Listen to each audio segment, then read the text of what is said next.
So it's happened again. One of the most evil, sick fucks in the true crime world who's really gotten a lot of mainstream coverage, which I get it. True crime, it's a popular genre. It's one of the things about it, though, that, like, it's a similar discussion that goes on in other communities in the internet and such, right? With like gang culture and just different things. There are certain things being glorified, or in true crime, I don't necessarily think anyone's glorified, but there's just some things, times where like we have these sick women who date some of these sick killers and shit like that, and I don't know, obsess over them. It's some real murky waters, and it's just sickening, man. And with Chris Watts is who we're speaking of. My whole thing, I got a video from a year or so ago where I was like, let it fade, let this bastard fade, you know what I mean? Of course that case is going to be in the news, documentaries are going to be made, people are going to make content, but the cycle is kind of ran its course. And that was a big case, and it is good with true crime for things to be covered, for people to know the kind of evil that's out there in the world. I truly believe that we should know about the kind of evil that lurks out there, but it's like it's ran its course. Let it fade away. Let this sick sack of ish rot away in prison, and that's it. But someone who wrote a book, I forget the individual's name, was writing for content for the book, and it's really sick and twisted. They describe their relationship as a motherly pen pal exchange, and then things got weird, where he was describing all kinds of stuff about unaliving his family, his daughters, and the author actually says, who is like an elderly woman, actually says that she believes he has some kind of fetish for, it's weird because it almost sounds like he was trying to say things like he's a Christian now, or maybe not, maybe he's just flat out admitting he's a devil, because he is a devil. But he mentioned something about God. We're gonna get to it all right here. Make sure to subscribe to the channel, like the video. Once again, we don't like this evil-ish, but let's help this channel break through algorithmically and get more people into this discussion. But she flat out described it like he has some kind of fetish almost when he was sharing some of this information with her. And it just will make your skin crawl, and is really fucking sick. And we're going to get into it here. Apologies, guys. My eyes ain't the best reading some of this stuff. But he spoke about unaliving his, family, as we said. And listen to this, in one particularly harrowing letter, Watts recalled watching his wife's eyes fill with blood and mascara stretching down her face as he strangled her to death. And this is a quote from the letter. "Isn't it weird how I look back and what I remember so much is her face getting all black with streaks of mascara," he wrote to Cattle. That's the author. And then he said, "All the weeks of me thinking about killing her, and now I'm faced with it." And she's the one that describes this. We'll get to it in a moment, like that sick fetish stuff. And again, this started out the way the author describes it. You know how it is. You know what it is. If you talk to people, correspond with them, there's a vibe that only those two people in the correspondence are picking up on. And it almost sounds like Chris Watts, kind of, okay, we're talking, oh, well, this is a motherly thing. And then boom, he parlays that, I don't want to say trust, because obviously she doesn't trust this piece of garbage, but the conversation, the rapport that they built up, because he knows what it is too. He knows people. He knows there's all these documentaries and stuff out there, which in that one video I was talking about, let it fade, let this piece of garbage fade into the abyss, into oblivion. He was like whining about texts and different things, evidentiary wise, being out there to the people now that they can see it all. It's like, fuck you. You don't have no rights. You don't have no say in that. You're a piece of garbage who killed his family.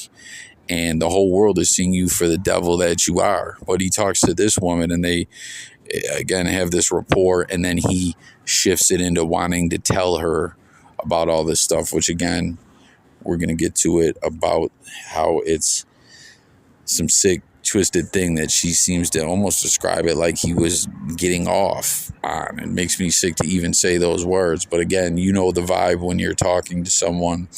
And yeah, he's like, oh, he basically saying he had been playing this, he had been thought about it, and then he's faced with it. And with her describing Watts as having this sick kind of twisted, sick fantasy shit of him liking to share it. It sounds like that whole thing, the blood and mascara mixing together. He doesn't look back on it like, oh man, what did I do? He looks back on it finally, based on what this author is saying. You let me know what you think. But then he also revealed that he'd attempted to smother daughters Bella and Cece with the pillow before unaliving Shanann, and they woke up. Now, this is the part about God. How creepy is this to hear of a demonic killer say something like this? This is the quote from the letters. I'm not sure how they woke back up, but they did. Bella's eyes were bruised and both girls looked like they had been through trauma. He wrote, that made the act that much worse, knowing I went to their rooms first and knowing I still took their lives at the location of the batteries. So to put it back in context, I'm sure most people, but if you forgot, like you already know, but if you forgot, he attempted to smother his daughters and thought that he had unalived them, and then went and was unaliving Shanann and did. They woke up. They were alive. And right here, too, this is where the God stuff is mentioned. He then went on to write that Bella and Cece had walked into the room while he was preparing to dispose of Shanann's body, watching with, quote, scared looks on their faces. Where did he say? I realize now the girls getting up and walking around may have been God's third attempt to stop what I was doing, he wrote, adding that he'd been, quote, so mad they were still alive, end quote, at the time. First off, no one gives a fuck how mad you are or how you feel, or like I was saying about how you feel about this evidence stuff being out there and people being able to see you for the demon that you are. You ain't shit, man.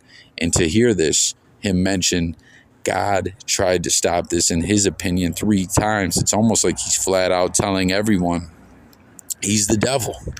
He really is, man. And all this for some floozy that you were cheating on your wife with. Cheat on your wife. You don't have to kill your whole family. That's what was always so sick about this shit. He just totally unalives his whole family. His wife is carrying a child and his 2 baby girls, and hearing here how they woke up, and him saying it felt like repeatedly God tried to intervene. It just is so sickening to hear. And then again, you're gonna hear this sick ass, I hate continuing to say it, but just putting it all back into context, how evil this all is. To me, it's important with this true crime stuff, because in this internet viral age we're in, the way information is spreading, there's a thing going on where people are losing touch with reality. And although people find true crime fascinating and all that, you gotta remember, this is sick, twisted stuff. This is someone flat out telling you they're the devil. There's nothing to be glorified or looked at like this is cool. You know what I mean? That's what, with him writing this woman, just reminded me of how a lot of these killers get these girlfriends. Like we all saw the Dahmer Netflix series. You guys remember that? He was trading nudes that women that were dating him, or not dating him, women that were writing him, were sending him. He was like, I have no use for him. And Dahmer, someone who ultimately got his medicine, got what he deserved behind that prison wall, There's an interview out there too with the guy that unalived Dahmer. He's still alive and well in prison.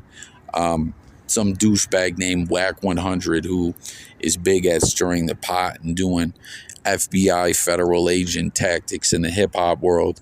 Back when the Dahmer series dropped, he did a clubhouse room where he interviewed the guy who unalived Dahmer, who was like really young, and he was doing it as a Christian. That was accurate in the show. You know what I mean? That he atoned for his sins and realized he did wrong and such. And, you know, Dahmer comes in there and wants to F around and joke around, and people are treating him like he's some kind of cool guy or something like that, or some kind of celebrity. And Dahmer just had no remorse, and it made him sick. And he did what he did, you know. Join the discussion into the comments and share your thoughts about it all. Make sure to subscribe to this channel too, guys. This is Crime Time Podcast. We're almost to that 1K mark. We need to get there. So please come talk about this true crime stuff with me. You know, this is important. You know, this guy needs to fade away into the abyss. But every time he comes up, we got to really put it out there for what it is, man. This is an important service to the internet community, man, because it's, you know, people again are getting lost in the sauce and losing touch with reality in the internet world, man. But yeah, so 3 times he felt God try to intervene, and he still carried out his demonic plan. And then, you know, it's so sad to think of where he threw them in that crude oil tank or whatever it was. I hope to God they weren't still alive then. But yeah, it's like you're cheating on your wife. Leave your wife. Cheat on your wife. Don't kill your family, you piece of garbage. But carrying on, where is it? You know, obviously we know what happened with the tank. But right here is about the actual relations, right? Watts also wrote about the affair he'd been having with co-worker Nicole Kessinger at the time, whom he'd wanted to start a new life with after unaliving his family. Leave your wife. Leave your wife and be with the girl. You know what I'm saying? What the fuck? You gotta kill your whole family, you sick piece of garbage. And Nicole Kessinger, we just gotta stop and say it is a travesty of the justice system and just of the universe. It's just so horrific that this woman wasn't questioned more, that basically the police, the authorities, they just backed off of her. I'm surprised the DA didn't say when this case was presented, well, hey, what about the mistress? But, you know, word is, or not word, it's confirmed she had some kind of ties. Leave it in the comments if you recall who she had ties to the legal system. Her dad had some kind of juice or something like that. But listen to this. This is where it gets even weirder. I don't want to say sicker, because unaliving your family is about the sickest thing you can do. But hearing it gets weirder and just more disgusting and disturbing with what this author is sharing. That's what I mean. I could never do something like this. Like, I know people want to take in the content. They want to read the books. People are going to write the books. But I could never sit here and pen pal with a monster. And then she even shares, like we're getting to, about the disturbing vibe. I wonder if she feels any kind of way about engaging with this guy like this. But it says, this is a quote. I knew if I took my hands off of her, she would still keep me from Nikki. They asked me why she couldn't fight back. It's because she couldn't fight back, he added. So, yeah, it was all about this Nikki girl. But listen, this 72-year-old has now spoken out about the murderer's dark fantasies, quote unquote, and how it could have sparked his desire to completely destroy his family. How listen, don't be in a relate, like, people cheat on each other all the time. Okay, this ain't a discussion about relationships and stuff, although I'll just say don't cheat. It's a fucked up thing to do. Your significant other, your lover, whatever, will respect you much more. They might be pissed off, but if you tell them, hey, I'm cheating, or hey, I cheated, whatever, just be honest with each other. There's no reason to lie and carry out all these conspiracies and all this shit and play with people's emotions and minds. But it's a fucked up thing to do. It's not morally right. Don't get married if you're not ready to get married. But think about that. This author is, I know I sound like a broken record, but I like to just put things in clear context. She is speaking about the nasty fetish shit, and which we're about to get to. We're very close, but just doing all the math and adding it up and bringing you guys to this place where we're getting to. She's talking right here that this lustful cheating that he was on right there, she put it in words, sparked his desire to completely destroy his family. That's just evil demonry,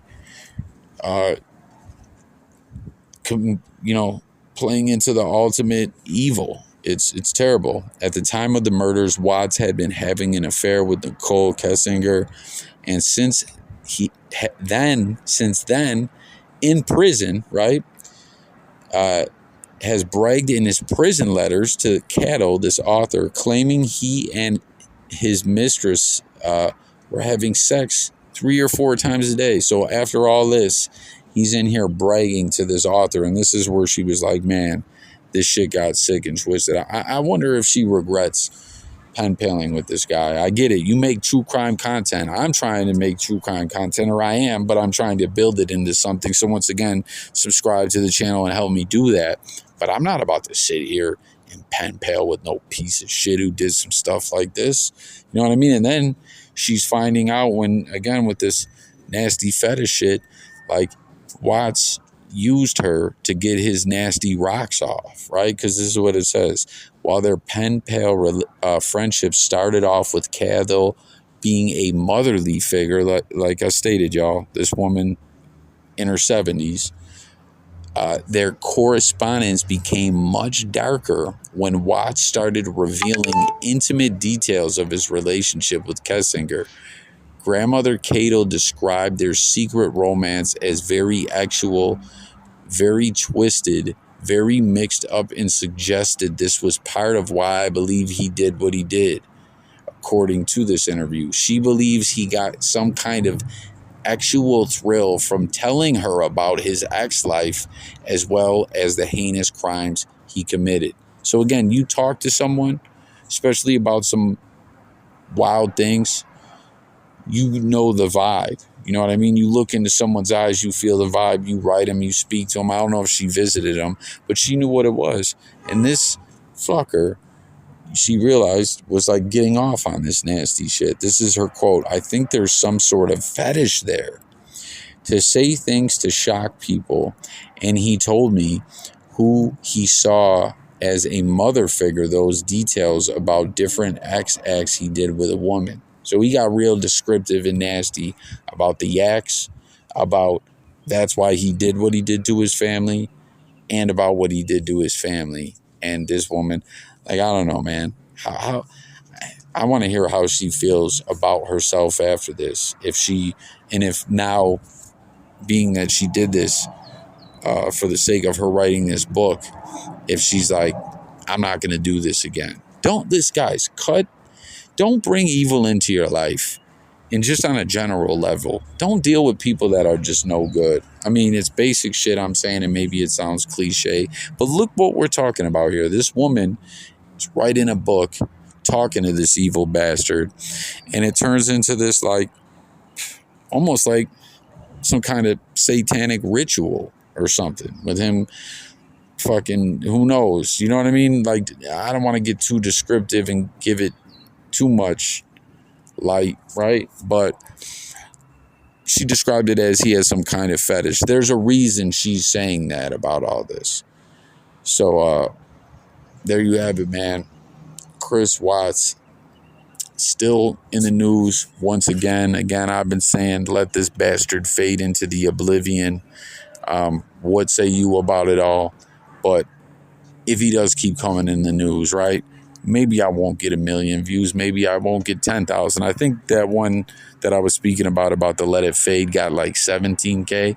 But hey, as long as I'm getting the word out there somewhat, about this evil sack of ish. It's what we got to do, man. Okay, this guy, listen, there's a lot of stuff when it comes to religious things and Christianity and God forgiving people and things like that.